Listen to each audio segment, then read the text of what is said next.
Point number one. When you hear someone longing for the good old days, take it with a grain of salt. Take it with a grain of salt. We live in a great nation, and we are rightly proud of our history. We are beneficiaries of the labor and the grit and the courage of generations who came before. But I guess it's part of human nature, especially in times of change and uncertainty, to want to look backwards and long for some imaginary past when everything worked and the economy hummed and all politicians were wise and every child was well-mannered and America pretty much did whatever it wanted around the world. Guess what? It ain't so. The good old days weren't all that good. Yes, there have been some stretches in our history where the economy grew much faster, or when government ran more smoothly. There were moments when, immediately after World War II, for example, or at the end of the Cold War, when the world bent more easily to our will. But those are sporadic, those moments, those episodes. In fact, by almost every measure, America is better and the world is better than it was 50 years ago, or 30 years ago, or even 8 years ago.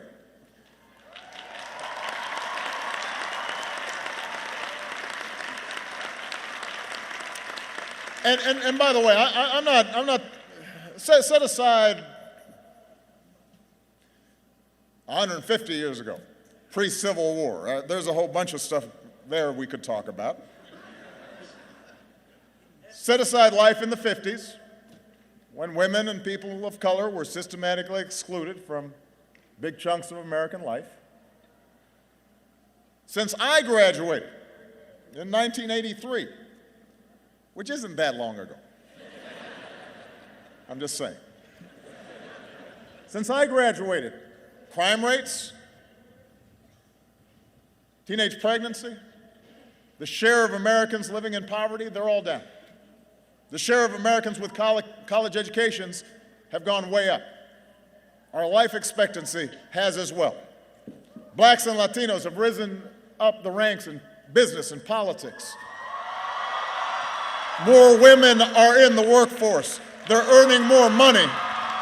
Although it's long past time that we pass laws to make sure that women are getting the same pay for the same work as men.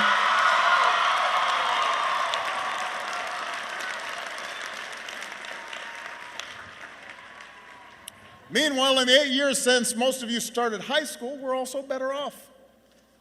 You and your fellow graduates are entering the job market with better prospects than any time since 2007. 20 million more Americans know the financial security of health insurance. We're less dependent on foreign oil. We've doubled the production of clean energy. We have cut the high school dropout rate. We've cut the deficit by 2/3. Marriage equality is the law of the land.